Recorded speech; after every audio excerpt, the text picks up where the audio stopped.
I was never close to my father. Not really. Not in the way that daughters are supposed to be. But I never thought he'd erase me completely. Growing up, my father, Rick, was the kind of man who treated fatherhood like an obligation rather than a privilege. He provided, sure, paid the bills, made sure there was food on the table. But love? Warmth? Affection? Those were things I only read about in books. When my parents divorced, I was 13. My mother and I stood in the doorway, watching him pack his bags like he was checking out of a hotel rather than leaving his family behind.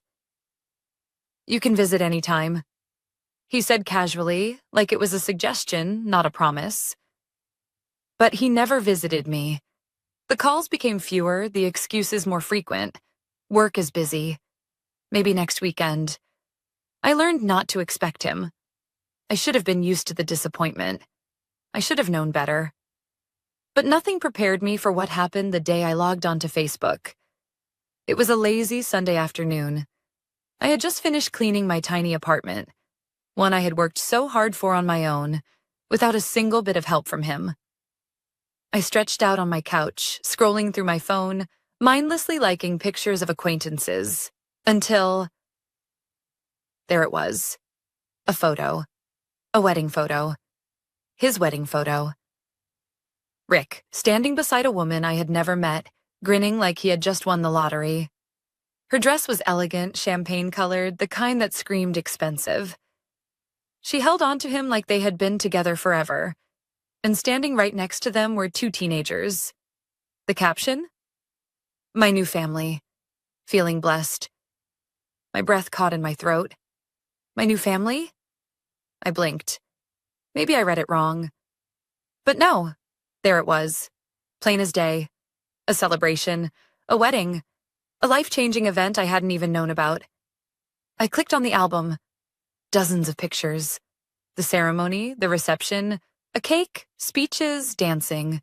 Everyone smiling. Everyone except me. Because I wasn't there. I wasn't even invited. My stomach churned, my fingers gripping the phone so tightly my knuckles turned white. I scrolled down, faster now, as if searching for some kind of mistake, some sign that I had imagined it. But the only message I found was one from a distant cousin. "Congrats, Uncle Rick. So happy for you and your beautiful family." Beautiful family, like I had never existed. A sharp, cold rage spread through me. He had replaced me. I should have seen it coming. A few weeks ago, he had called me for the first time in months. The conversation had been strange. "Hey, kiddo," he had said, using a nickname that no longer fit. "I just wanted to let you know I'm getting married. Nothing big, just a small celebration. You know, just the two of us. Just the two of them." I had swallowed down my hurt and told myself it wasn't a big deal. Maybe it was a quiet courthouse wedding. Maybe it really was small. Nothing fancy. But this wasn't small. This was planned, organized, and full of people. People who mattered to him. People who weren't me. The betrayal hit me like a punch to the gut. My own father had thrown a wedding and deliberately excluded me. But not our kids. Not his new stepchildren. No, they got front row seats. They got cake and laughter and family. I felt the tears sting, but I refused to let them fall. Not for him. Not anymore. I took a shaky breath, forcing myself to think. What now? I could ignore it. Pretend I hadn't seen it. Pretend I didn't care. But I did care. And if he thought he could replace me so easily, erase me like an old photo in a forgotten album, he was about to learn that I wasn't so easy to forget. I stared at the screen, my heart pounding. It wasn't just that he had gotten married. It was that he had chosen to erase me. There was only one way to find out why. I pressed call. The line rang once, twice, then... "Tessa?" His voice was calm, casual, like nothing had happened. Like he hadn't just cut me out of his life and replaced me. "Hey, Dad," I said, keeping my tone steady. Congratulations. There was a pause. The kind of pause that told me he hadn't expected me to know. Hadn't wanted me to know. Oh, thanks, kiddo. Kiddo, the same nickname he used when I was little. When I still thought he was the kind of dad who cared. I saw the pictures. I continued, letting the weight of my words settle. Looked like a beautiful ceremony. Must have been nice to have your whole family there. Another pause. This one longer. Tessa, I thought you said it was just the two of you. I cut in, my voice sharp now. That's what you told me, right? Small. Just you and her. It was small, he said quickly, almost defensively. Just a few close friends and her kids. Her kids, not his kids, not me. So her kids got to be there? Got to celebrate with you? But your actual daughter, your own blood, didn't? He exhaled loudly, a familiar sound. The sound he made when he didn't want to deal with something. Tessa, listen. I didn't think you'd want to come. I blinked. You didn't think I'd want to come? My voice shook now, not with sadness, but with pure disbelief. Since when do you get to decide that for me? It wasn't like that, he muttered. I didn't want things to be awkward. Your mother and I... Oh, don't you dare bring Mom into this. I snapped. She has nothing to do with your decision to leave me out. That was all you. Silence. I could almost hear the gears turning in his head, searching for a way out. A way to justify the unjustifiable. I didn't mean to hurt you, he said finally, his voice softer. I've moved on, Tessa. I have a new family now. There it was. The words that confirmed everything I already knew. I was no longer a part of his life. Right, I said, my throat tight. So when you said my new family on Facebook, you meant it literally. I'm not in the picture anymore, am I? That's not what No, I get it, Dad. My voice was cold now, emotionless. You replaced me, and that's fine, but don't expect me to act like it didn't happen. He sighed again. Tessa, I don't want to fight with you. Neither do I said, but I want you to remember this moment, because it's the last time you'll ever get to pretend that what you did was okay.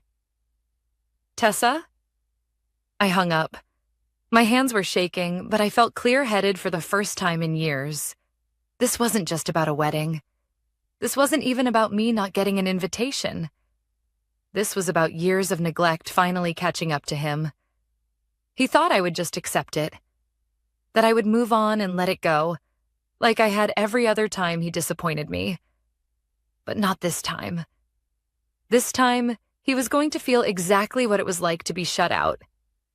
This time, I had the power, and I knew exactly what my next move would be. I wasn't the type to seek revenge, or at least, I never thought I was. But as I sat in my apartment, staring at the wedding photos I hadn't been a part of, something inside me hardened. This wasn't just about a single betrayal. It was about years of being treated like an afterthought, like I was nothing more than a loose end from his past life. Well, he was about to learn that I wasn't so easy to forget. I took a deep breath and started typing. Congratulations on your wedding, Dad. Wishing you and your new family all the happiness in the world. Since I wasn't invited, I'll celebrate from afar, just like you always made me do growing up. Hope your stepkids appreciate the father they got, since I never had one. Cheers. I hovered over the post button, my heart racing. I wasn't usually this bold, this confrontational, but something about the way he had wiped me out of his life made me feel like I had nothing left to lose. And then, post. Within seconds, notifications started rolling in. Likes, comments, shares. Then came the messages. Some were from family members who had no idea I wasn't invited. Wait, you weren't there? Tessa, is this real? Why would he do that? I thought it was just a small ceremony. He made it seem like no one was there. Others were from his side of the family, trying to justify it. Maybe it was an accident. Maybe he thought you'd be busy. Don't air family drama online. It's not a good look. And then, the notification I had been waiting for. Rick commented on your post. I clicked on it so fast I almost dropped my phone. Tessa, can we talk? Please call me. I stared at the words. Just hours ago, I had been nothing to him. Now, suddenly, I was important enough to control the damage. For the first time in my life, I had his full attention. But I wasn't finished yet. I clicked on his Facebook page and scrolled through the wedding photos again. The smiling faces, the picture-perfect moment, the family I wasn't part of. And then I saw it, a comment from his boss. What a beautiful family, Rick. Wishing you and your kids all the best. Kids, plural. His boss thought I was part of this, that we were a happy, blended family. That was the final straw. I replied directly under the comment. Actually, I wasn't invited to the wedding. Rick decided his stepkids were more important than his actual daughter. Just thought you should know. A public reply. A message that couldn't be ignored. I could almost hear my father's reaction. The tension in his jaw. The way he'd rub his temples, trying to figure out how to contain the mess he'd made. But this time, there was no hiding it. Minutes later, my phone rang. Dad. I let it ring. Once, twice, 3 times. Then voicemail. A text popped up immediately after. Tessa, please call me. We need to talk. For once, he was the one chasing me, and I wasn't ready to make it easy. I put my phone down, feeling something I hadn't felt in a long time. Power. My dad had spent years pushing me aside, treating me like an obligation he could ignore. Now, he was going to find out exactly what it felt like to be left out. And I wasn't done yet. My phone wouldn't stop buzzing. Texts, calls, voicemails, all from him. For years, I had been the one waiting for him to notice me, to reach out, to make an effort. And now? Now, he was the one desperately trying to get a response. I let him stew in it. But I wasn't done yet. Because if my father thought he could bury me in the past, erase me like an old mistake, he was about to find out I was very much still here. And I had one more card to play. It was 2 days later when I finally picked up his call. Tessa. He sighed in relief, his voice breathless, like he'd been holding it in. We need to talk. Do we? I said flatly. Because I figured you'd be too busy with your new family to care. He groaned. Come on, you know that's not fair. Fair. That word nearly made me laugh, like he had ever been fair to me. Enlighten me, Dad. What exactly isn't fair? That I wasn't invited to your wedding? That you never even planned to tell me? Or that I found out on Facebook like some distant acquaintance? He hesitated. I could hear him pacing on the other end. Look, it wasn't intentional, Tessa. I didn't mean to hurt you. I let out a sharp breath. Then explain it to me, Dad. Explain why I wasn't good enough to be there, but her kids were front and center. He was quiet for a long time. When he finally spoke, his voice was tired. Because I didn't want to deal with it. My stomach twisted. He didn't want to deal with it? Deal with what? I asked, my voice dangerously calm. I knew it would be complicated, he admitted. I knew there were feelings, history. I thought maybe if I kept it small, kept it separate, I wouldn't have to juggle everything. I wouldn't have to make you and your stepmom feel uncomfortable. Uncomfortable. That word hit me like a slap. So let me get this straight, I said, my voice shaking with rage. You didn't invite me because you didn't want things to be awkward? For her? It wasn't just about her, Tessa. Then who was it about? Because it sure as hell wasn't about me. Silence. That was the moment I knew. He hadn't just forgotten me. He had deliberately chosen to exclude me. Because it was easier. Because it was convenient. Because I didn't fit into the picture-perfect life he was building. Wow, I breathed. You know, I expected a bad excuse. But this is pathetic. Tessa, please, no, you listen to me for once. I gripped my phone, my knuckles white. You have spent years making me feel like I don't matter. Like I was just some reminder of a life you wanted to forget. And you know what? Fine. You wanted me out of the picture? Congratulations. You got your wish. But don't you dare call me now, acting like you care. Tessa, that's not what I want. It's exactly what you want. I snapped. You just didn't expect people to see you for who you really are? He exhaled heavily. I could hear the weight in his breath, the frustration. He wasn't used to me standing up for myself. I don't know how to fix this, he admitted. You can't. Silence. Goodbye, Dad. I hung up, and this time I meant it. That night, I got another notification. Rick deleted his wedding photos. I smirked. Too little, too late. Because no matter how much he tried to erase the proof, the damage was already done. For the first time in my life, I felt free. No more waiting for him to call. No more hoping he would finally see me as his daughter. No more pretending that his absence didn't hurt. I had drawn a line in the sand, and I wasn't looking back. But life has a funny way of testing your resolve.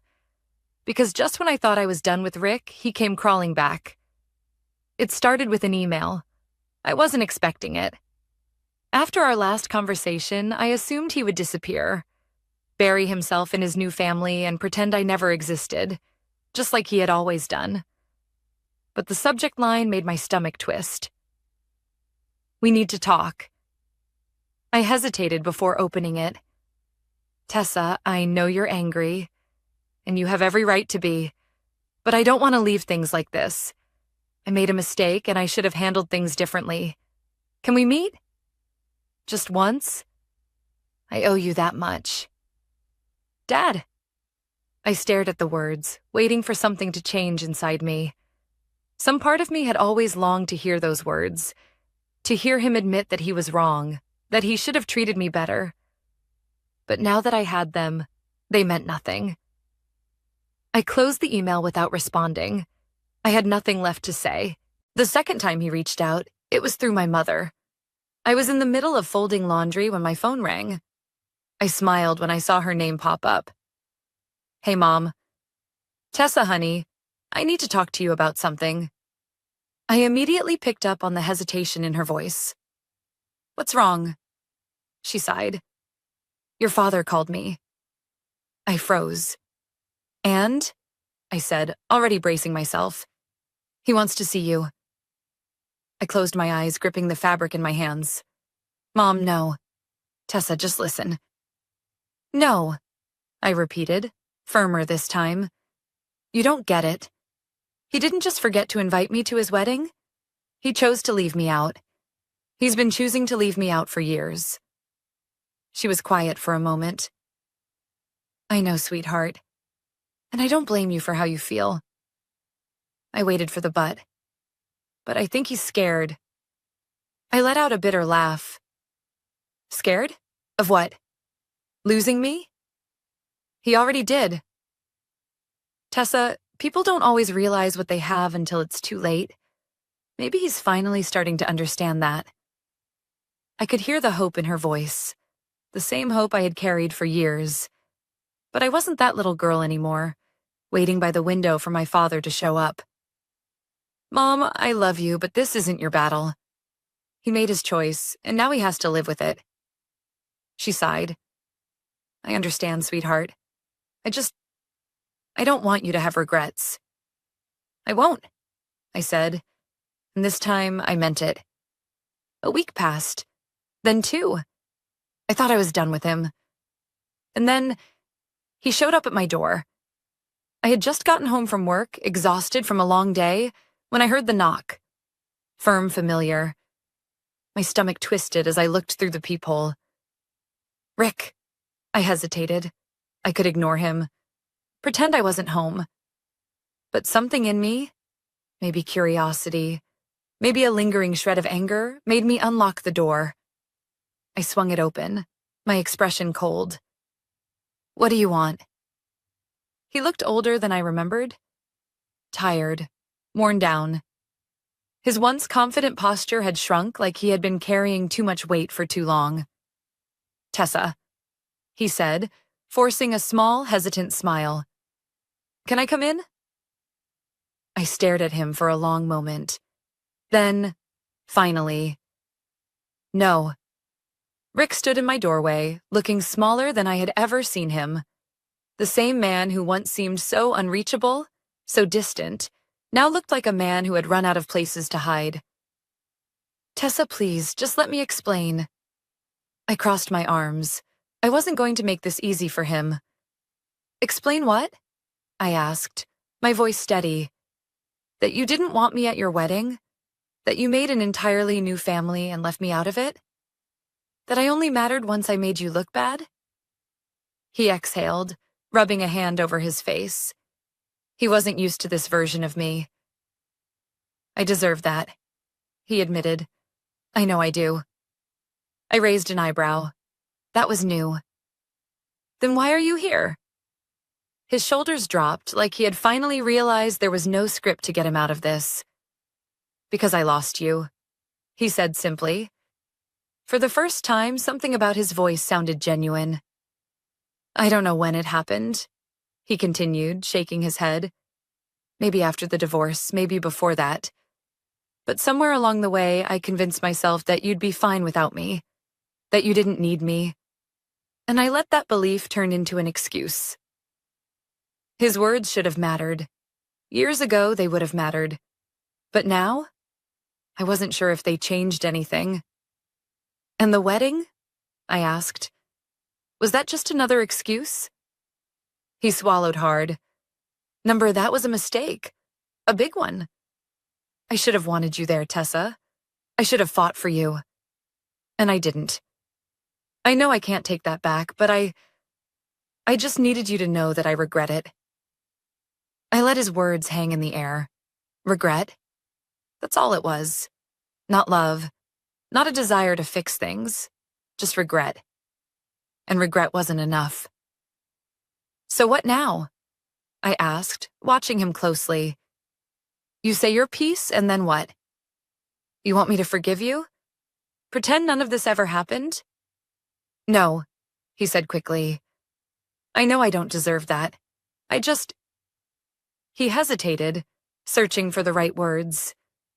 I just don't want the last thing between us to be anger. I stared at him. And for the first time, I didn't feel anger. I felt nothing at all.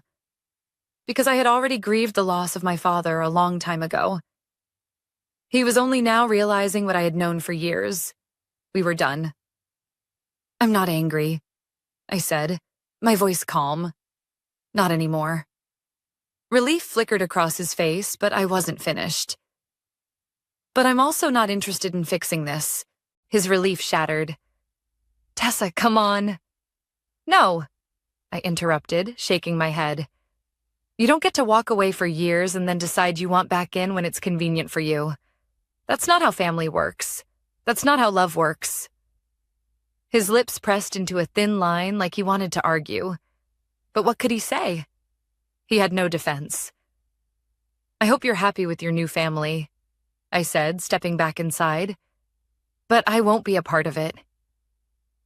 He opened his mouth, maybe to say something, maybe to beg. But I shut the door before he had the chance. And just like that, I let him go. That was the last time I saw my father. At first, he kept trying. More emails, more calls, but I didn't answer. He had already taught me how to live without him, And I was finally ready to move forward. Without him. Without his regret. Without waiting for a love that was never going to come. Because I had spent my whole life chasing a father who never chased me back.